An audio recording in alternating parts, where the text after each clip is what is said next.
Well, like I said, great to meet you. I'm here today to talk about the power of questions. And what I believe is questions have a lot of superpowers. So I want to unpack a few of those, and you actually helped me talk to the first one. So the first superpower of questions that I want to talk about is questions help us make connections.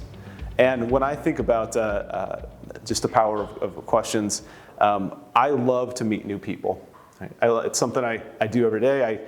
I'm a greeter at church. I love interviewing people at work, just meeting new people. And I think I get it honestly from my dad. My dad lives in Illinois. A couple weeks ago, they were here visiting, and we went to lunch at Chick-fil-A.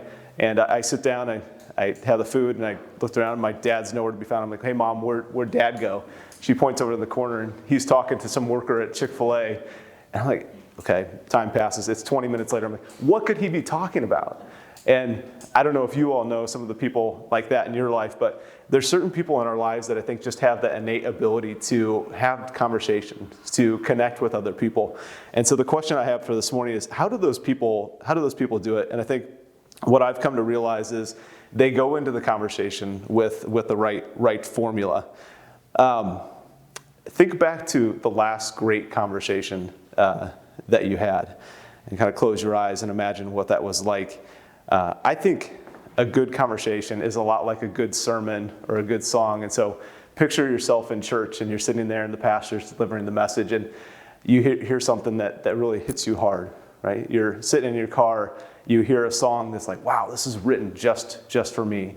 A good conversation is almost tailored just for you. And so I think these people have that ability to keep the conversation focused on you, to tailor the conversation just to you. And when I was thinking about this, I thought about a book that one of my first bosses asked me to read when I was pretty new in my career. And it's How to Win Friends and Influence People. And in that book, it talks about 6 ways to make people like you. The title of the book is a little weird for me, and so it's 6 ways to make people like you. But I think the advice is really good. And this is classic Dale Carnegie. Become genuinely interested in other people. Smile. Remember that a person's name is one of the sweetest sounds that they can hear. Be a good listener. Talk in terms of the other person's interest. Make the other person feel important, and do it sincerely. You know, I was looking at this list, and nowhere on here is tell cool stories about yourself. It's all about the other person. It's all about keeping it focused on them and taking a genuine interest. And so how do you have conversations like this? How do you use questions to make connections? I think it looks something like this. And when I think about people like my dad, and you think about people who are good conversationalists, they might not be thinking about this process in their head, but I think this is what they were born with. I think this is what's going through their head when they have discussions. It's ask a question, listen, ask a follow-up, relate to that person, listen, ask a question, listen. So to use our conversation as an example, I ask a question, I'm listening, I'm looking for connections. Oh, you know Gretchen, great. Hey, we know each other, right? That's how a good conversation happens. And keeping it focused on the person that you're talking with, that's how you build connections. I've also found that a lot of people are prepared going into the conversation. And they might not have an expectation for my dad with a person at Chick-fil-A. He doesn't know them, but he's going in with this pre-built list of questions that he could potentially ask anyone. Again, it's not like he's thinking about that 24/7, but he's always got an idea of what are some things that I could ask about. And so that's something that I've started to do, is realize people like this who are good conversationalists have a list of questions that they can always go to. And so I wanted to share a few that I actually had to think about this for a while to understand what are the questions that I always go to. But what do you do for work? What do you do for fun? What's the favorite book? What's the last podcast that you listen to? What's your favorite vacation spot? Recently had a conversation with a group from my team at work, and we were talking about what's the best concert you've ever been to. Fantastic conversation. What was your first job? These are all great questions that you can use, put in your back pocket, so that as you're having conversation, you can ask these questions, learn more, dive deeper, make connections. And I think using this can really help you have great conversations. The second thing, I had to put this in there, my wife's a huge Friends fan, so I had to throw in the Ross meme here, but it's to be bold, not Ross. And I think in some conversations, we know the questions that we want to ask or need to ask. We just need to be bold and step out and do it. And so I've got a great example of this that I think highlights the fact of when we're bold and ask those questions and make those connections, think about what stands on the other side of that. It was about 2 years ago. My son was playing baseball, and as we got out of our car, I was walking through the parking lot, and there was a sticker on the back of somebody's car for the church that my family attends. And I thought, well, I don't really know anybody. I don't see anybody at this game that I recognize, and it's a pretty small church, so most of the people with kids that age I know. So didn't recognize anybody, but as we're leaving the game, getting in our car, they were getting in their car as well. And didn't know who they were. And so I had this moment of, well, I could ask the question. I see the sticker, like there's this built-in connection. Should I do it? I had this Ross moment of like, do I slink down and try to hide, or do I actually be bold? And it's what stands on the other side of that. In that moment, I chose to say, hey, just a simple question. I saw the sticker on the car. You guys go to church there too? Yeah, we go to church there. Oh, that's cool. What service do you go to? Oh, we go to 11, you guys go to 9. Oh, that's why we never see each other. Then we start comparing who we know, right? Then eventually the conversation turns to them saying, we'd love to get more plugged in. We're thinking about joining a small group. I'm sitting there saying, I have an opening in my small group. What stood on the other side of that, asking that simple question and being bold in that moment, is those people are now some of our best friends. I worked out with a guy at this morning at the Y in Navarre, and we hang out with them multiple times a week. And Joe, I just encourage you, as you think about making connections for the first power of questions, be bold when you're asking connections too when those openings come up. Second thing I think questions could do is deepen relationships. And I don't know if you have relationships in your life like this, but sometimes you have relationships with friends or family or maybe even your spouse, and it just feels like it's floating. It's just kind of there, right? And you're like, where's this headed? How do we kind of get past the surface? And I think questions can be a great way for us to take relationships from kind of that surface level, stagnant, nothing's really happening, to let's really get to the heart of things, really get to know each other, get out of the waiting game. But these are different types of questions. These are questions that lead to conversations and learning about people and their lives that you're at a whole different depth than what you were before. This isn't questions that you ask somebody standing at a Chick-fil-A, if you're my dad. These are people that you might know a little bit, but want to get to know better. And so some I love to go to. What's the best advice you've ever received? What's your dream job? What's your biggest dream for the future? Two I really love, actually ask these during interviews. What's your greatest achievement, and what's your scariest moment? And one thing, I've highlighted those two, that I found is oftentimes the answer to that question is the exact same moment in their life. They go through the scary time, but because they go through the scary time and overcome it, it becomes their greatest achievement. These are the types of questions that I think, whether it's between you and your spouse, you and your friends, coworkers, can lead to just such a much greater level of understanding of who each other are. Some of you are probably looking at this list and saying, I would never ask these questions at work, but I would really encourage you that's important. I think that they help us understand each other at a whole different level. And somebody mentioned Bruce Hampshire earlier. He and I work together. He coaches me. And he asked me to read The Dream Manager recently. And I love this quote from The Dream Manager. It says, dreams bring us to life. Dreams animate us. And what dreams do for individuals, they also do for relationships and for companies. I think in the work environment, if we can understand the dreams that the people on our teams have and the people that we work with, we can understand them better as an individual. And they'll appreciate the fact that we appreciate what they want to accomplish. And then they'll start to care about, what do we need to accomplish? What are the goals of the company? How do they see the dreams of the organization that we need to achieve? And I wanted to share a quick story on this. A couple months ago, somebody on my team came to me and they said, hey, I've got an idea. We have a weekly team meeting on Monday to kind of kick off the week. What if we just wrote down simple questions to get to know each other better? It could be anything from what was your favorite Halloween costume to what's your favorite holiday memory to what's your first job. And so I thought, yeah, that's a fantastic idea. Really like that. So I went to my office, looked online, found some fantastic questions, just wrote them down on slips of paper, And the first couple of weeks, we just started picking slips of paper and saying, hey, let's go around the room, just kind of talk to these questions. Eventually what this turned into was, hey, I need a place to keep these. So I put it into a ProVia mug. I've got my questions in there. And a couple weeks later, I walked in the room with the mug, and somebody goes, oh, it's the mug of doom. And I was like, okay, the mug's getting a reputation now. That's cool. And these have been fantastic ways for us to go beyond just the surface level day-to-day work that we do and understand and appreciate where each other come from. Not just what's happening in our lives right now, but understand where we grew up, how we were raised, why we act the way that we act. And it's kind of taken a life of its own. I remember one meeting I was getting up to kind of adjourn the meeting, and I had this thought of, this shouldn't be mine.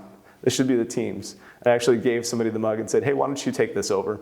And it even spiraled more. Now, someone was at a garage sale, and they literally bought a mug of doom.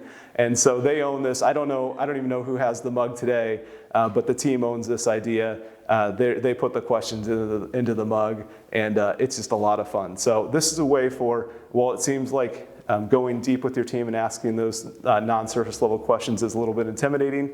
I would really encourage you to do it, because it's a whole new way to get to know your team. I think the third superpower of questions is it can help us work through tricky conversations. Sometimes, whether it's at work or at home or just in life, we've got those conversations. Something happens, and we're like, wow, this is going to be a tough conversation. And you probably spend days or hours thinking through, all right, this is exactly what I'm going to say. This is exactly what I'm going to tell this person, right? This is exactly what they need to hear. But what I would encourage you is that a much better alternative is to ask questions. And here's why. I think if you go in with all the answers to a tricky conversation, context matters. Sometimes as you ask questions, you understand that, well, what you thought happened wasn't actually what happened. There's something else that you didn't understand. I think if we believe that we're our own biggest critics, I know the strongest voice I listen to is the one in my head, then we should also believe that the person that we're talking with about that tricky conversation probably has thought about a lot of the same things that we have, right? They're probably even more of a critic on their self than we would be of them. And I love this quote from a recent thing I went through with my team. It says, many times as leaders, we will likely know the answer or solution to a problem at hand. We'll be wise, however, to continue to ask clarifying questions until the other person sees what needs to happen.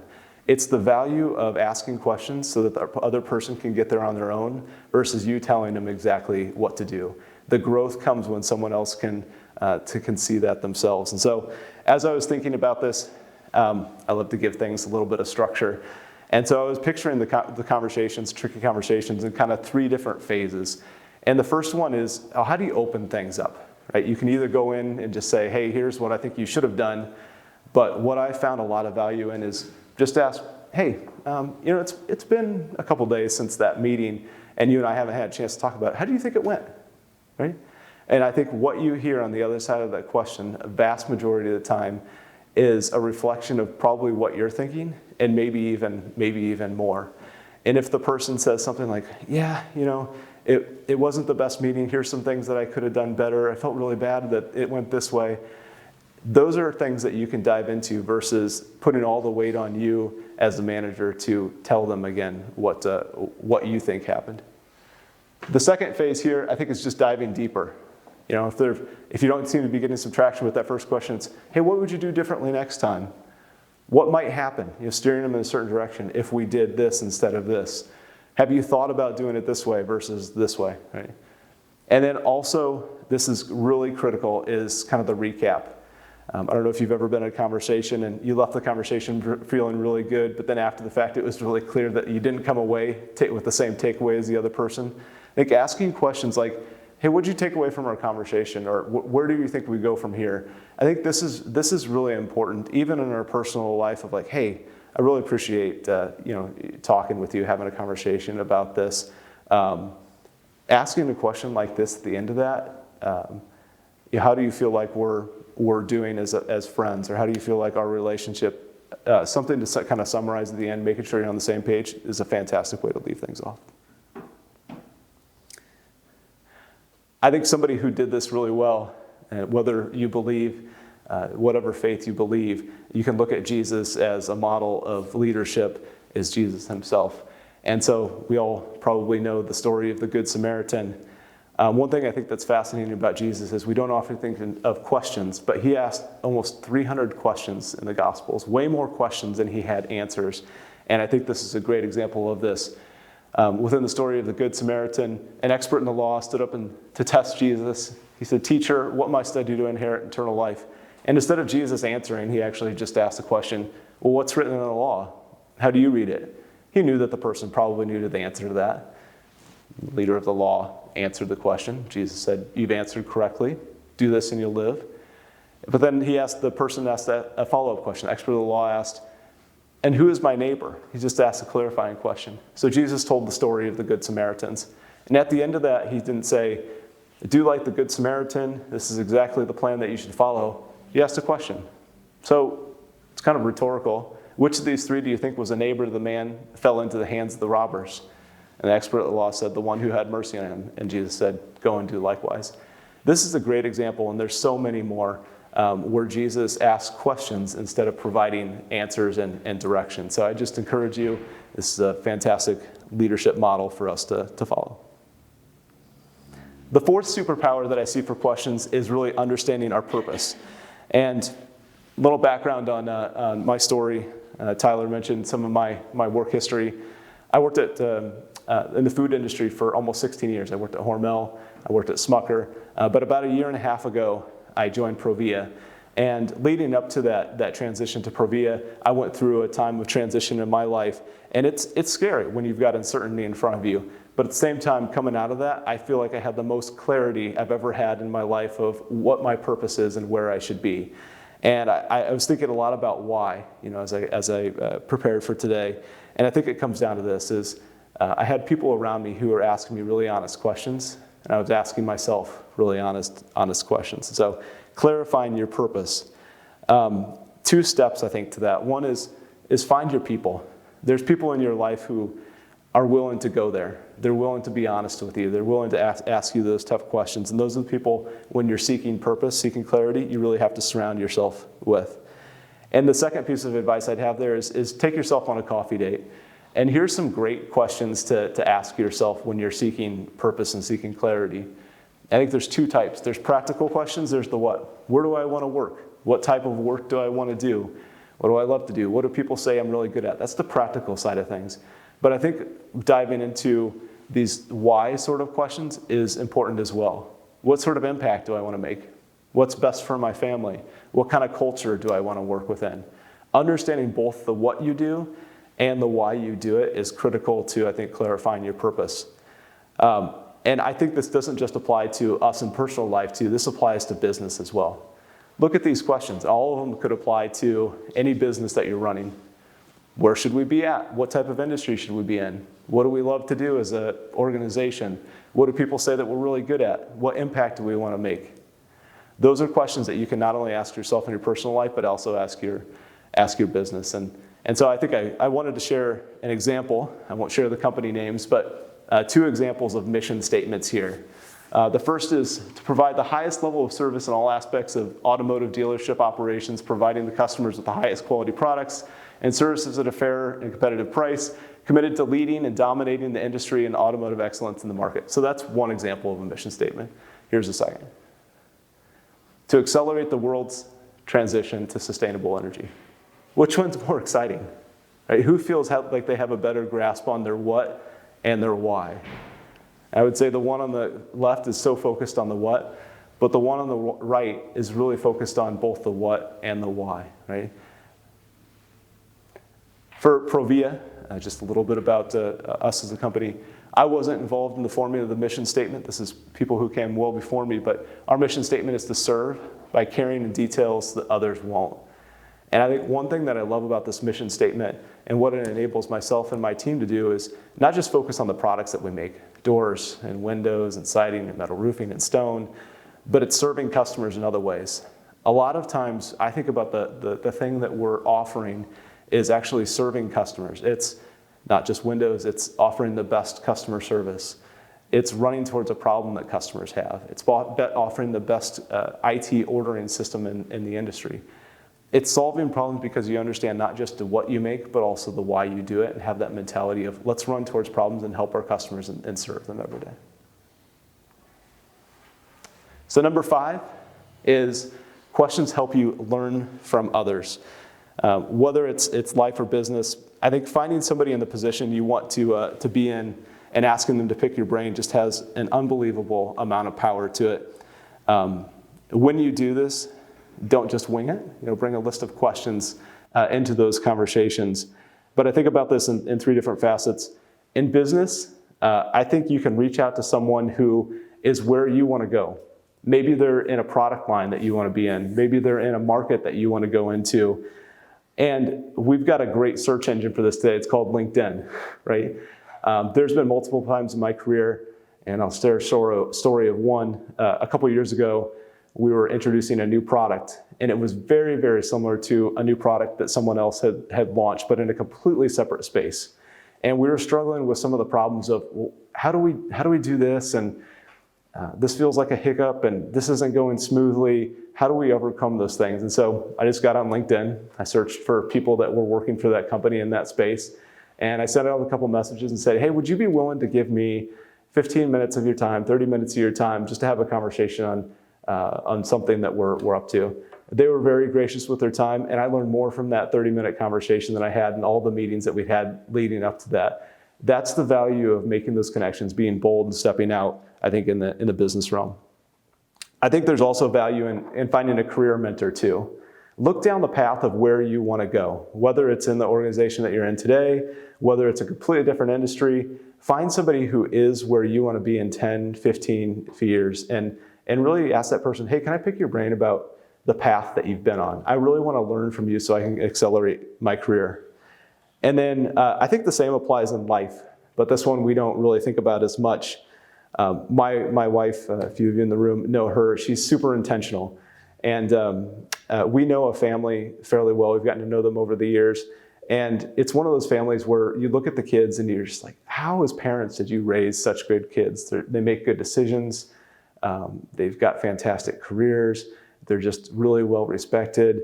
How did you do that? And my wife, being the intentional version of herself, said, hey, why don't we just take them out to dinner and ask them?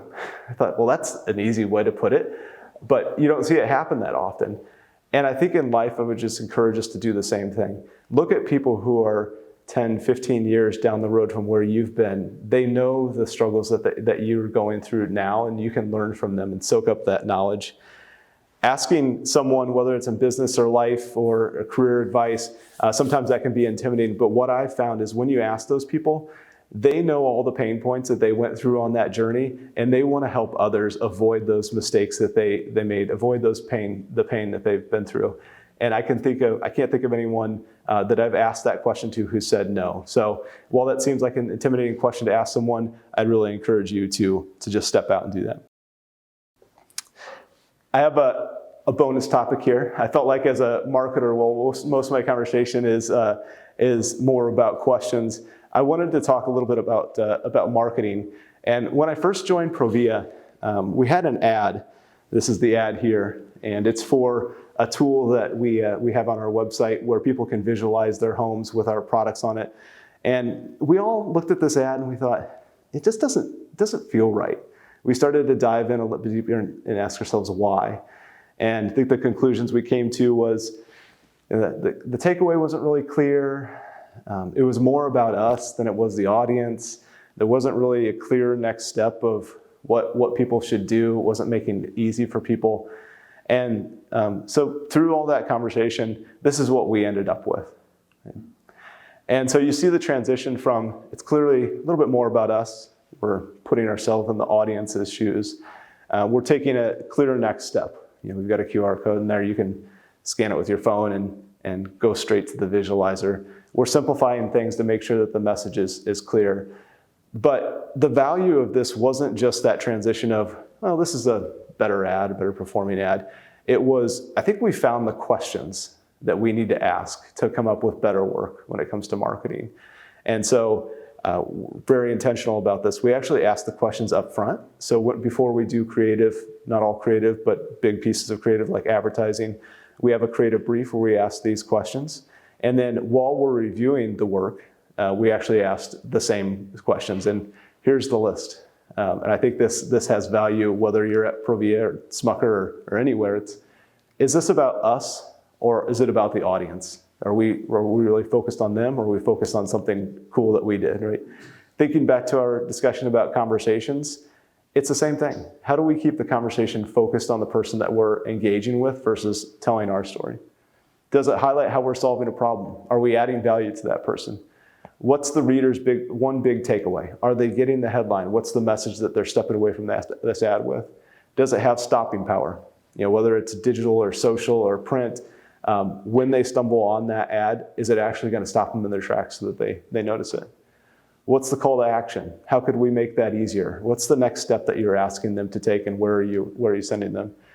And then this one is relatively new, I think within the last couple of years, but where else should we use this? So we spent all this time in creating this ad, but we could use that creative in digital and social and search in all sorts of different places. And so let's not just take the work that we did and leave it in that one place. Let's have the discussion on where else we could use that too. So I think this is a really helpful list. There's a lot of resources that kind of got us to this list. One of the big ones is a book called Story Brand by Donald Miller. I'm a huge fan. And I think the key message there is keep it focused on the audience and keep it simple. So that was a key to getting us to this list. So I guess wrapping up to today, I just wanted to leave with one big message, and that is everything that we've talked to, whether it's connecting with others, deepening relationships, clarifying our purpose, learning from others, all of those are about asking ourselves or asking other people questions. But we also need to make sure that we're creating an environment where other people can ask us questions as well. And when I think about hiring new people, bringing on new team members, what you're trying to do is increase your capacity, right? You're trying to go in a new space, do more of the same thing.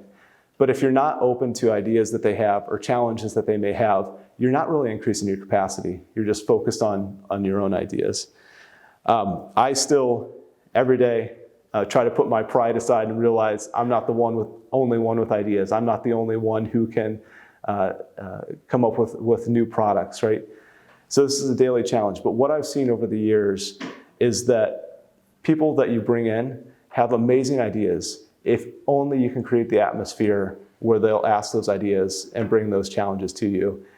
Being in the packaged foods industry for 16 years, there's several products on the shelf that wouldn't be on there if it weren't for people who are on my team who said, hey, I've got this idea and we really need to run with it. I wanted to share one story, maybe one of the cooler experiences from my career is I was in a newer role. I had just transitioned to leading the Jif peanut butter marketing team at Smucker. And I remember we had a partnership with the Boys and Girls Club of America. And I walked in one day and someone on the team, pretty new on the team, first couple of years of their career, said, hey, did you see that article yesterday about the Boys and Girls Club up in Cleveland? Somebody stole their van, right? And we were talking about it. It's like, oh, that's bad. Like who would do that? Feel bad for the club. But as we were in the conversation, I just felt like there's something they're not asking, right? And eventually the question came, it's, what's the right thing to do? Don't you think we should help them, right? And I thought about that. I'm like, well, I'm a new leader in this role. I've got a new boss and we're in the peanut butter business, not the van business. So that's a big question to ask is, should we help the Boys and Girls Club up in Cleveland, get a new van? How should we help them out? And I think a key part of this is you have to fight for the ideas that your team has. And so while that was an intimidating experience, I went to my boss at the time and said, hey, we've got this idea. I know it's outside of anything that we've ever done, but I really feel like, and the team feels like this is the right thing to do. And I encourage you, just like I talked at the beginning, to think about what's on the other side of that. And what's on the other side of that for this experience was, again, one of the cooler experiences I have within my experience. Boys and Girls Club up in Cleveland actually has a partnership with the Cleveland Cavs as well. So we partnered with the Cleveland Cavaliers to help them out, buy a van and load it with Smucker products And then we hosted a basketball clinic up in Cleveland at one of the Boys and Girls Club. My team and several others made peanut butter and jelly sandwiches. We got to serve it to the kids. And I look back at that experience, I think, this wasn't my idea. I was just trying to create an atmosphere where my team feels comfortable asking questions of things that we wouldn't normally do. But it's a good idea, and we should fight for that. So with that, I would just encourage you to use the power of questions. And as a leader, create a space where your team can ask you questions as well. With that.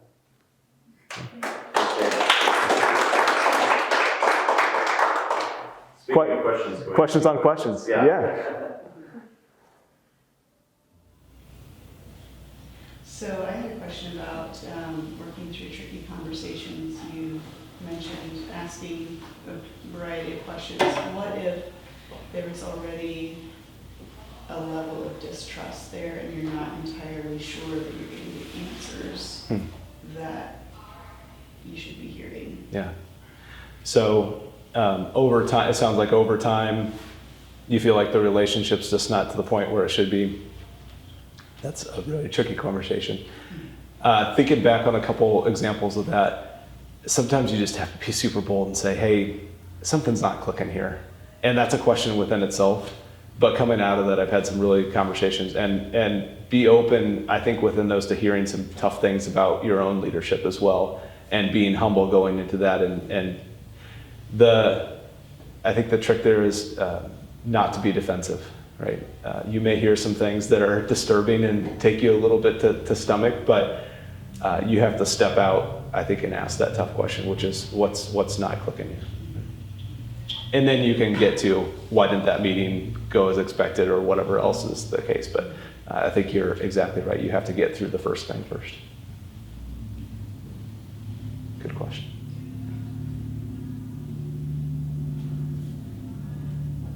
I have a question. Huh? Like you said, it started a big conversation. So what is the best concert you've been to? Oh, that's great. I actually last year, I think on the top of the list, coming out of COVID, the last couple of years, there haven't been a lot of concerts. I went to Eric Church down in Columbus. I think it was his first concert back from COVID. He played 37 songs, and it was from 8:30 till like 1 in the morning. And so it was there was a lot of pent up energy, I think, on his behalf there, but it was a really good concert.